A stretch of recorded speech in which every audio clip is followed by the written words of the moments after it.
Farah, tell me, what do people need to understand about your background to understand who you are and what you do nowadays? How much time do we have? It's kind of a big question to open with. Yeah, it's a big question. Oh my goodness. Okay. So first of all, thank you for having me here.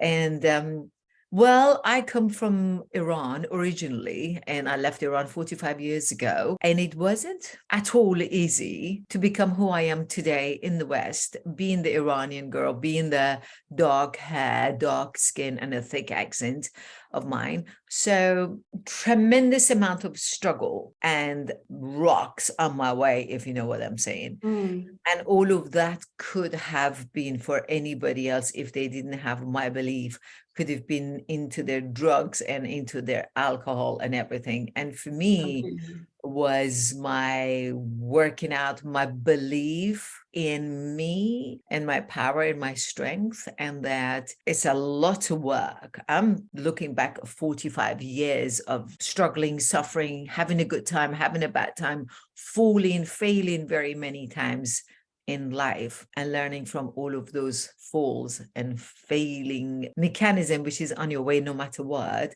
and learning that I have to be much stronger than that to deal with the obstacles. And it wasn't easy at all. And that's what has gotten me to be where I am today. That's incredible. And where did that self-belief come from? Because like there's so many people who have like a tough background, a tough childhood, and they just don't know, they don't believe in themselves. I certainly didn't when I was younger. I didn't.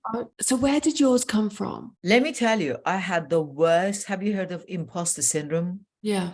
Let's talk about imposter syndrome. I was dealing with imposter syndrome for years and years and years. I'm not good enough. Oh, look what they do to me. They don't like me. Oh my God, how do I go and talk there? And they hear my accent. The minute see my look, I'm going to be kicked out. I had the worst imposter syndrome. The society created it for me. My upbringing was awful. Nothing led me for a clear, energetic, having a great self-confident kind of a woman at all. But it was until much later, I tell you, one of the things that has helped me with my self-confidence is to choose to have a healthy lifestyle.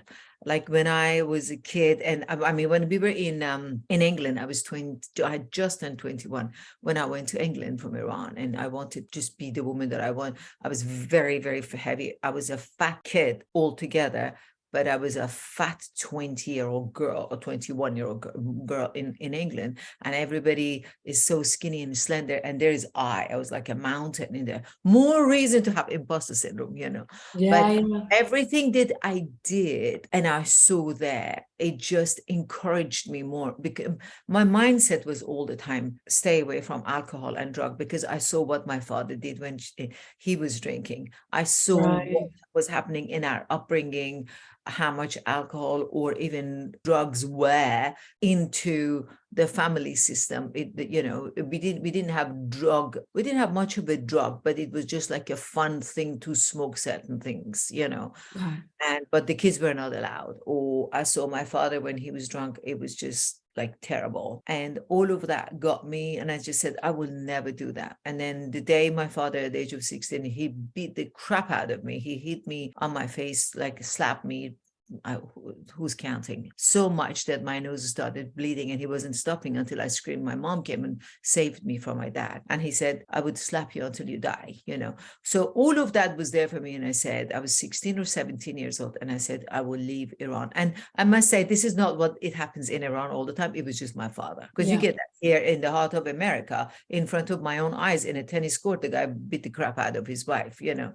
So in a church ground, I saw that. So it's not, because like people like to say that, oh, if that happens in the Middle East, no, no. Yeah. It's all over the world, you know. Completely. So yeah, all of that got me to be where I was. And then I knew, like, I was a kid and seeing these alcoholic people around me, that they're drinking to be so nasty. And I said, I will never do that. And that got me to just be more into workout and into fitness. So when I got in England, I ran in the rain And I just saw these parks and I couldn't believe these parks can be so big and huge and beautiful and clean and so magnificent. So I would jog until I couldn't walk home anymore with the wrong shoe. And I was like crying and screaming, and why me, God, and help me. And it was like being that young kid in the rain and running for so long and so much. I kept on not hearing things, but I kept on feeling I'm connected somewhere else. I need to do something else.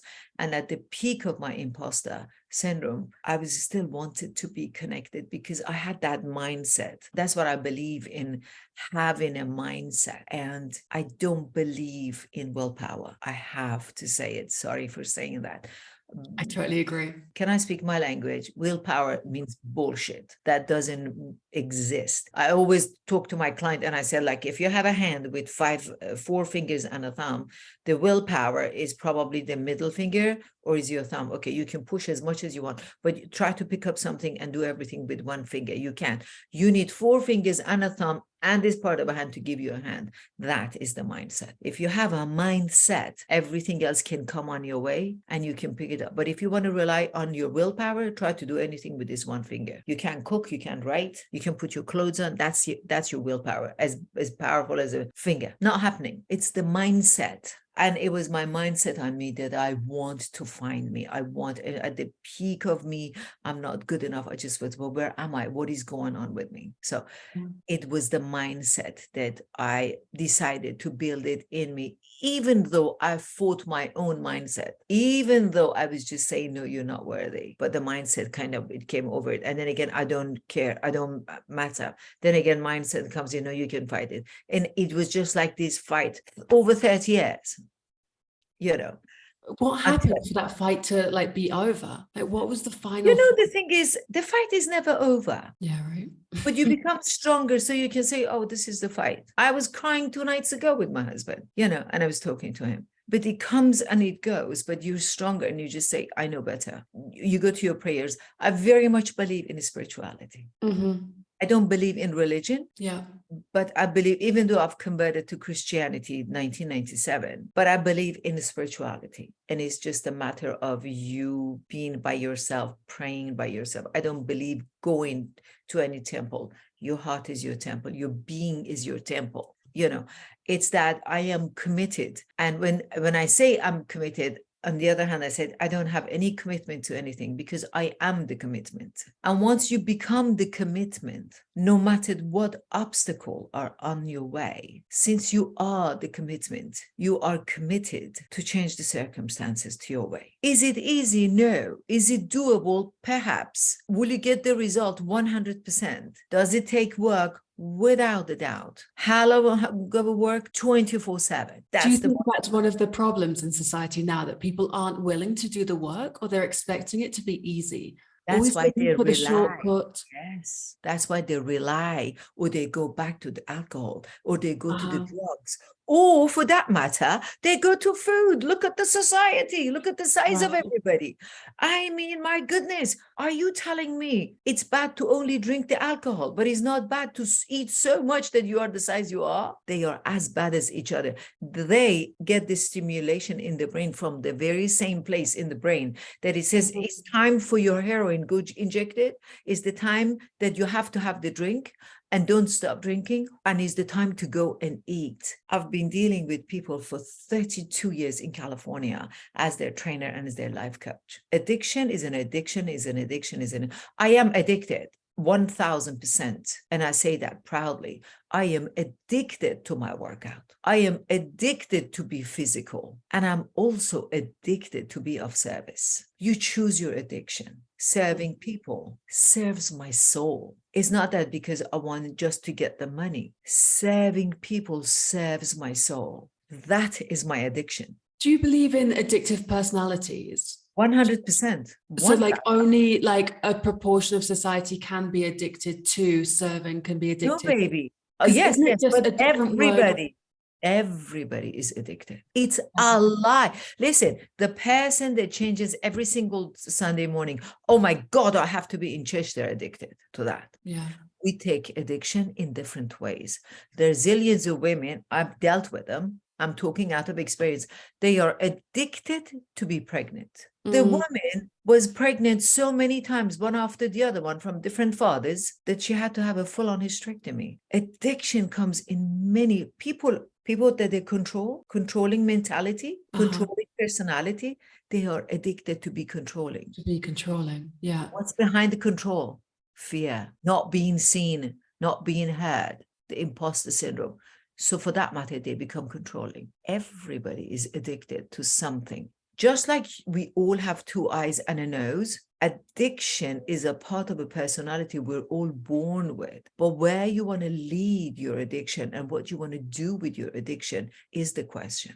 I love that. Because addiction is just obsession. You can be obsessed over alcohol or obsessed over working out, as you say, or obsessed with your work. Yeah. Do you think when you said that you turned your addiction into like the obsession of working out, do you think that's a positive? Because I've definitely gone through like a period of my life where I was addicted to exercise. I was doing far too much, like, and my body really suffered as a consequence because I was doing too much. I've suffered. I've just had last year. I ended up having my both knees replaced because I kicked so much. I'm a black belt in Taekwondo, you know. So because I kicked so much, I'm not saying I did a great job. I'm just saying it's my addiction. I remember my right arm, was it my right arm or my left? I think it was my right arm, was on sling. I had a massive crack, hairline fracture on my bone on my arm. So I had it on the sling and I was there with my leg kicking and then with my left arm punching and all of that. That's terrible. But that was soothing my soul rather than going sitting eating one loaf of bread or one big huge lemon cake. That's what I used to do growing up. Yeah, me too. So you choose and you see, okay, it's better to be in the healthy aspect of it. Or I had my beautiful nephew who's a short guy, and he was very heavy, very, I mean, like unbearably heavy, until thank goodness by the effect of my talk and then meeting this other guy and all that. Today, when you look at him, he was heavy until he was about 19 or 20 years old, and he's now 37. And he became slender at the age of 92. And he took at some point, like when he would be at the age of 19, he would be drinking like on this competition, which I don't understand, like 20 cans of beer to win. I mean, 19 years old. It's crazy. Are you serious? You know, but when he learned and when he got that kick out of exercising, and he was only 5'6" at the age of 9, and he was 212 or 20 something pounds. It was a fat kid, and he went all the way down to be 150. And then he went for bodybuilding, and he competed between 200 people, and he was 140 pounds. And they said he is too lean, and he's been losing muscle mass.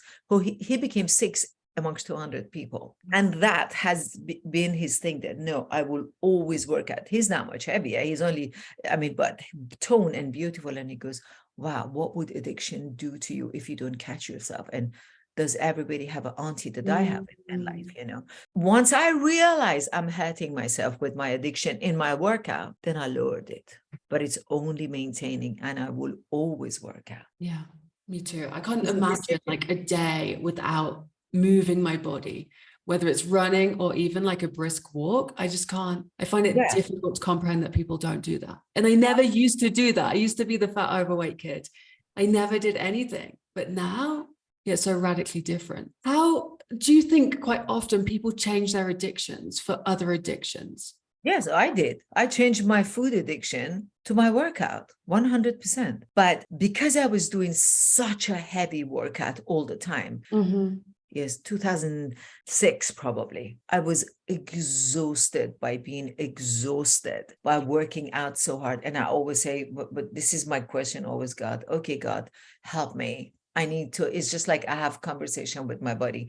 I'm exhausted and I need to work out. What else shall I do? What can I do that it's giving me the same satisfaction, but I'm not hurting so much? And just saying, God, give me the sign, show me what to do and all that. And then all of a sudden this magazine opens and I see this amazing yoga pose. And to cut the story short, yoga got introduced to me.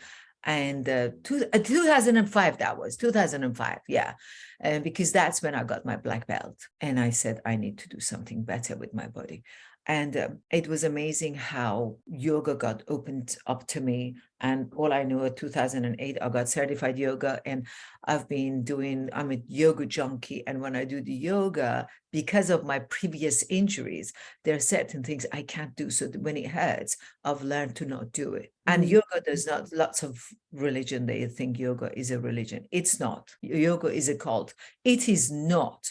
Yoga is an exercise that takes your inside out in union, your outer and your inner, from like your brain and your heart, they meet somewhere. When you do the yoga, you become more serene.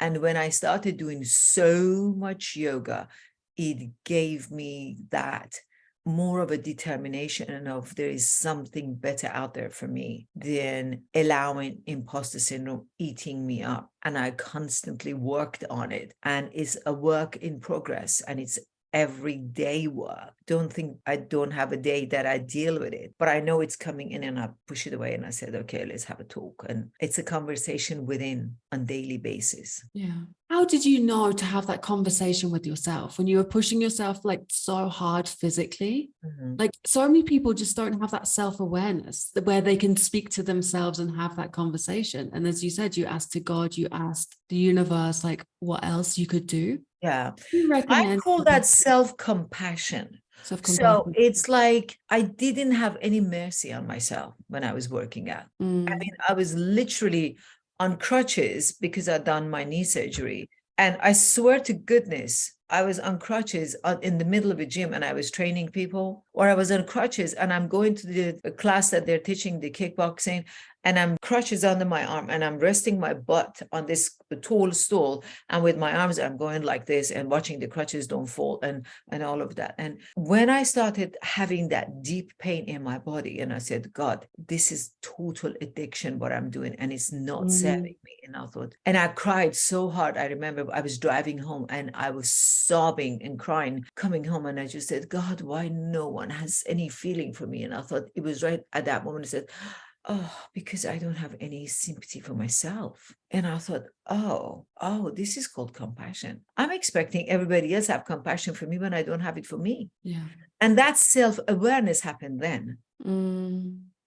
Yeah, that's And beautiful. that's why once you begin to have that, when you have conversation with God on regular basis, and I think I probably have had that from my childhood. I always knew I was not being heard in my family. To this day, I'm not being heard in my family. Out of all these sisters and brothers that I have, only two of them, one sister and one brother, they hear me. They have ever heard me. Well, that's fine. Lots of people are in a family that they don't belong to that family. I still love them, and I send them all prayers and love and respect. But you don't have to eat yourself up because your family doesn't get you. You need to get yourself first. That's when you have self-compassion, then self-awareness kicks in. Then you What do know you where you mean? are. Sorry, what do you mean when you say that you don't necessarily belong to your family? Has it ever happened you go to a party and then you see, for example, you didn't know it, but everybody is wearing Halloween outfits. Everybody's wearing some costume, and you're gone with your very decent suit and pantyhose and high heels, and you look like you're a lawyer in there, and you just say, oh, I thought this is another party, but I'm in the wrong place. And you just want to mingle with them, but they are so, not that they're bad, but they're so in a different part. And he said, oh, I thought this is a party about discussion, but this is a party about dance and celebration. So I'm really coming here in a different wrong mindset, Yeah. That's how I feel when I am amongst my family. Whereas my family is very, very smart, very educated. It's like they are all the lawyers, and I am the one in a costume. Yeah. And I'm speaking love and spirituality, and they are for that moment. And they are wonderful. I hate to say a word behind their back. They're great people, but they're so different from me. Yeah. No, I And you resonate can be with too that so different. much. Yeah. It's just different. Yeah, yeah. It's not better, it's not worse, it's just different, and it is what it is. Yes, and better and worse, human being has created that word. Yeah.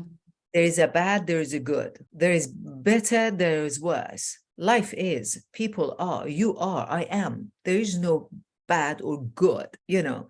Yeah. When somebody goes and kills somebody, that's evil. That's something else. We're not talking about that. But I'm talking about there is no bad. I cannot say my family is bad. My family is wonderful. But so am I in two different ways.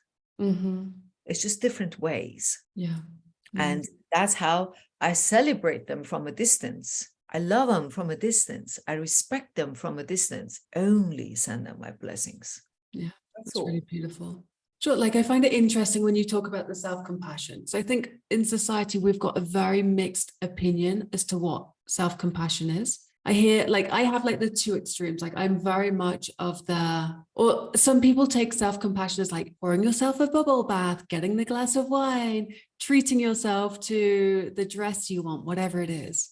Whereas, like, is there a term of like ruthless self-compassion, like being brutally honest with yourself whilst being compassionate with yourself? Yes and So, no. Yes, 100%. Because when you have that self-compassion, your self-compassion could be having a nice bubble bath. What's wrong with that? That's what I call it, the self-care.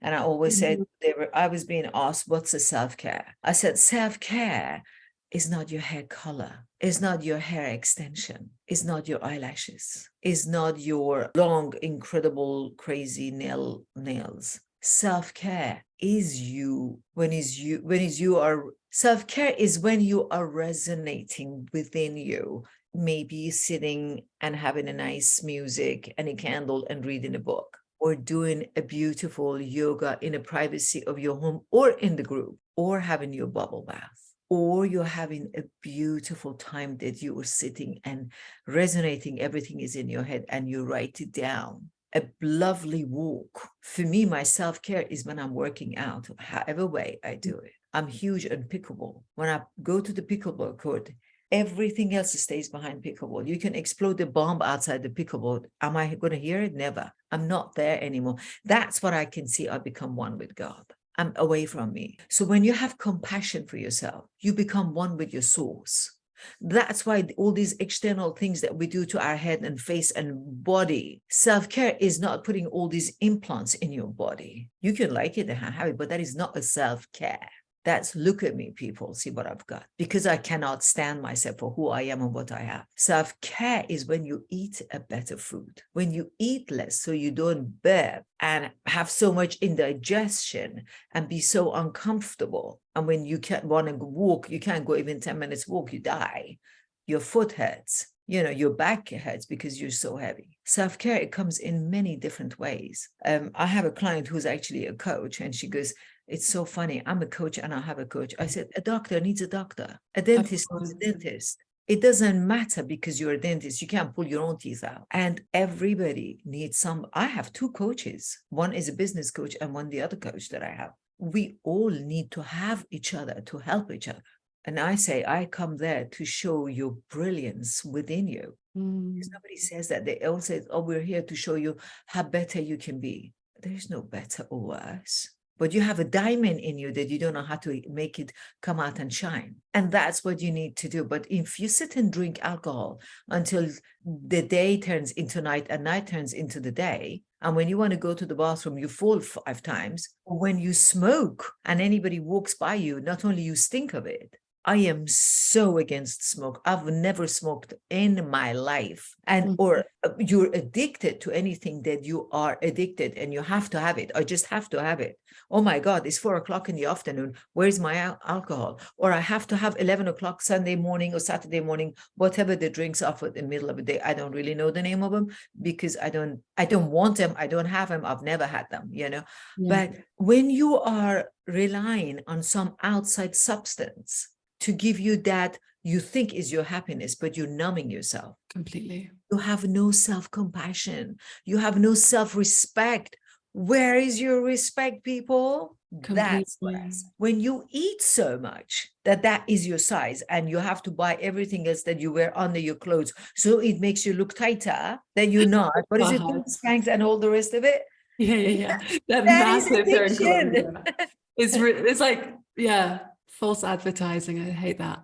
Yeah. So why, I always think like as a generation, especially the millennials, they're all about that numbing, whether it's alcohol, food, smoking, exercise, or work. They're all looking to numb because I don't think we were given that emotional education when we were younger.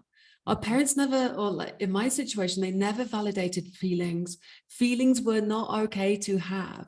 Mhm. It was literally, they were just focused on your educational attainment, your physical achievements, and that was it. So Yeah. we're left as a generation who we just don't know how to handle our emotions or how to go inwards and how Mhm. to self-reflect. Right. That's what's called imposter syndrome. It doesn't matter how much you work. You're not satisfied with you because you think you don't matter. If I work more, Mhm. if I earn more money, the person can have $200 million in the bank account, but they don't see themselves worth it. Yeah. They think they're not enough. They need to do more. They hide themselves behind that earning, or whatever they get addicted. And then, when we say our parents didn't teach us, but look at your parents. Who taught your parents? Nobody. Who taught the parents' parents? Nobody. It goes back Mm. to back. So this awareness is now coming. So it's not even fair to blame our parents No, of course not. Yeah. If they because they knew didn't better, they would know have known any better. better. If they knew better, Uh-huh. they would have done better. Yeah. If my father knew better, he wouldn't have tormented me the way he tormented me. But instead of me sitting and eating my heart out, well, my father did this to me, my father said that to me, and having pity party for myself, I say, thank you for being so tough on me to allow me to see there is more into life. So I go and learn and feed my soul that I am better than what you're telling me I am. I look at my father's strength. I said, thank you for being a powerful man, that I get that from you, to use my power in a positive way for everybody else. See, it's easy to blame. It's easy to want to back off. And then because it's easy to blame, okay, let me numb myself. And I just want to drink as much as so I don't remember. Oh, do remember. Don't numb yourself. Do remember what happened to you. That's why you're drinking. And turn it into positivity. And use that to fuel yourself And forward. use that to fuel you. That's why you need to have coaches to help you that. Yeah. Honestly, I literally had my client before you, and I'm calling her on the time that we're supposed to talk, 9 o'clock in the morning, in the quarter of 9 in the morning. And she's saying, I just wanted to drink. 8 o'clock in the morning, you're drinking. What is up with you? Yeah, because of the husband that left her for the way she treated him, by the way. And I said, wait a minute, what happens after you drink? Is the husband back in the house? And I had the conversation with her that it was more of fighting her and arguing with her. And I just said, sometimes it has to be a tough life, tough love, Mm, to show you that people are their own number one enemy completely. by just wanting to blame something, to have something to blame in order to pick up the cigarette or the heroin or the cocaine or the glass of wine or whatever that they want to, and go, and a glass of wine turns into a bottle and then bottles. Why are we programmed to always take that victim mentality? Why are Imposter we syndrome. always looking to blame someone else so that we feel powerless and then we don't have the control or the power Because to? we don't know better. Because we don't know. Once you learn better, Maya Angelou said, when you know better, you do better. Mm, Question is, do you want to learn better? Do you want to do better? Because I can make you change your mind if you don't want to do it. yeah. When a client calls me and then it starts arguing with me, I said, wait a minute, you called me to ask me and see if I'm fit for you, but you're actually fighting me. What is it you want? Talk to me. Do you want me to coach you, to mentor you? Or do you want to call me to fight with everything that you've been fighting in life for, and you continue to fight? Why fighting? Drop your rocks. Why? Where has it gotten you so far? Who are you being to fight yourself so much? Who would you be if you weren't so much fighting yourself through all the alcohols and all the whatever you food addiction? Yeah. Addiction. Who would you be outside of all that addiction? And that's what people are afraid of, right? That's what Correct. they're afraid of becoming. The fear is what handicaps everyone today. So they don't deal with who they need to become today It and gives how them they the can save perfect themselves. excuse. Yeah. Yeah. Yeah. Because there is no self-compassion. And they don't know how to have self-compassion. They're having pity party, Mm-hmm. That's why they're doing that. But having a pity party and having a self-compassion, they're entirely two different ways. I think that's a big thing that we've got wrong, because I always think of like self-compassion, like previously, self-compassion as the pity party, the giving yourself excuses. Like, I can eat that cake because I feel X. I can have that glass of wine because it's been a hard week at work. That's how I've previously seen self-compassion. Self-compassion is when you have more love and respect for yourself. It's the When you respect. listen to your heart and soul. Self-pity is when you're listening to your ego. I love Huge. that. Yeah, amazing. So how do we get rid of this fear and get out of the imposter syndrome? It's a constant work. First of all, you have to confess. You have to admit it. When you acknowledge something, then you do something about it. Once you confess and you say, yes, I am addicted to whatever. And yes, I want to change that. That is a huge step first to go in life. Yeah. That's the massive step to take in life, and just say, oh, I need to do something about this. Once you say, I need to do something about this, then you say, I want to do something about this. Because need and want are also different. Completely different. Yeah. I think the language that we're using nowadays is just completely off. It's not accurate to the situation. Right, right. So need, and once you say, I need to do this, and I say, okay, now I want to do it. And once you say, I want, because for as long as I need the alcohol, I need the drug, oh, I've got to get it, I have to have it. But if you say, I need the alcohol, but I want to not need it anymore. Once the want come in, then you pull yourself out of that first step, that it takes you to the next level, which would be, I am now beginning to have self-compassion. And the self-compassion comes in, how do I begin to take care of myself? It becomes your self-care. Think of a self-care is your soul care. I always say self-care is a soul care. I love that, yeah. And I've made that to be my brand. And I said, no one can take that away from me. It's an amazing one. And I really, when you have a soul care, soul doesn't need addiction, doesn't need food too much, crazy, doesn't need alcohol, doesn't need drugs. yeah. But yes, it needs exercise. When you go and walk out there, God gave you legs to use it. God gave you arms to use it.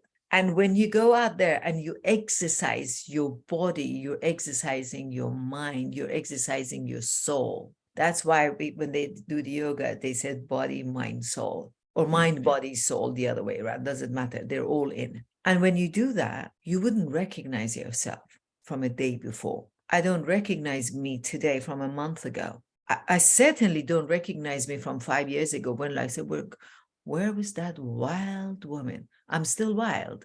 I will always be wild. I will never be quiet because I choose to, because I like to be wild. Before I was wild and dangerous for myself, to myself, hurting myself through my workout, through at first my food growing up, and then it became through my workout. Oh my God.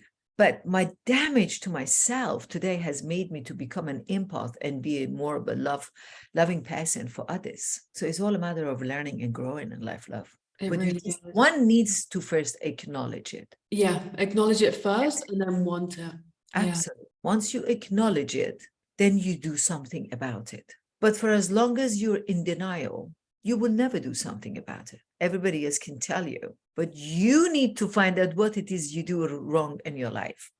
Like this client is talking, because why do I get so many wrong men in my life? Why do I attract the wrong men? I said, baby, because you're wrong yourself. What do you mean? I'm so loving. And I said, it goes deeper than that. Let's talk. 6 months later, she goes, my God, Farid, I wanted to slap you when you said that to me. Now I see that, because everybody has still this victim mentality. Oh, poor me, look what happens to me. Look at me, look at me. I have all these wonderful, I'm so good, and all these nasty guys are around me. Because you're nasty yourself, you don't want to see it. Yeah. We all want to think we're these really lovely angels and all that, but no, we're not. Yeah. Don't look for perfection out there. It ain't happening. Not there. Because you're not perfect. Exactly. Like you're not. It's all coming from you. Don't look. There's nothing out there. Who are you being yourself? Fix you. Dig into you. before you look for a perfect Mr. out there or Mrs. out there. Completely. And even when you have the Mr. or Mrs., like still focus on yourself. Like you have to be Always focus on priority. yourself. Always Yeah. focus on yourself. Yeah. Always. That is the thing that you always have to focus on yourself. Do you think that's a big like thing that people are doing in society now? They're looking for that mate, that partner, and so they can just dissolve themselves into that relationship. So they don't have to look at themselves as that individual unit and take responsibility. People today choose the person by these eyes, not but the eyes that it comes from the heart. These eyes are deciding and choosing, not their heart. That's what it is. Everyone says, I need that perfect, amazing man out there. Are you perfect yourself? Number one, my question is, what is perfection? Define perfection for me. Because behind perfection is also fear. I want everything like this. My house is perfect and is this and that and all that is fear behind it. Yeah. Perfection is fear-based. Controlling personality is fear-based. Once you are based on fear, you're not going to go anywhere. You have, because fear comes from ego. That's it. And that's what it is. I mean, my God, have I been through many, many, many relationships. I got married and I got divorced in London at the age of right before I turned 30. And I was single all the way until I was 63. I just got married 2 years ago for the second time, and I didn't want to be married because I kept on blaming every man out there that they are bad. I didn't want to see how terrible I was myself. I wasn't willing to look at myself. You cannot look for a perfect relationship when you're ignoring and not ignoring, you're denying your own flaws. And then you meet somebody, you see so many wrong things about them. You still getting the first, and then you think you're going to change them. And then you suffer and you say, why was it that? Well, I thought I can change that. Hello. I hear that so often from people. Hello. Yeah. Self. Yeah, it's crazy. Mm-hmm. Super. Fari, thank you so much for coming on today and having this conversation. Of course, I've really enjoyed it. And I could talk to you for hours and hours and hours. I really could. So well, I'm thank always you. available for you. Thank you.